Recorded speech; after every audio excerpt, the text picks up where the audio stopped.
आता याच्यानंतर आहे संयुक्त संख्या. संयुक्त संख्या म्हणजे काय? ज्या संख्येला 1 व तीच संख्या याशिवाय इतरांनी सुद्धा भाग जातो. म्हणजे 2 न भाग जातो, 3 न भाग जातो, 4 न भाग जातो. त्या सगळ्या संख्या म्हणजे संयुक्त संख्या. आता उदाहरणार्थ आपण काय घेतलं? 6. संयुक्त संख्या 6 घेतलं तर मला सांगा 6ला किती किती कुठल्या कुठल्या संख्येने भाग जाईल? ते 6ला आपल्याला भागाकार करायचा. 2 ने 2 ला पण भाग जातोय, 1 ने 2 3 6 बरोबर. परत आपण 6ला कितीने भाग जाईल? 3 दुने 6.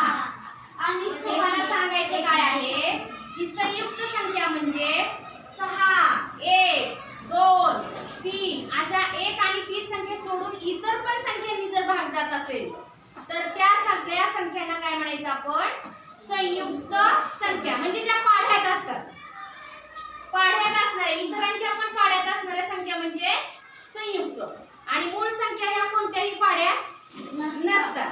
आता याच्यामध्ये अजून एक नियम आहे बघा. 2 ते 100 मध्ये जर आपण 1 2 लिहिले 100 पर्यंत, 2 पासून 1 सोडून, कारण 1 ही जी संख्या आहे ती मूळ पण नाही संयुक्त पण आहे. 1 ही संख्या मोजायची नाही मूळ संख्येमध्ये किंवा संयुक्त मध्ये सुद्धा 1 ला धरायचं नाही.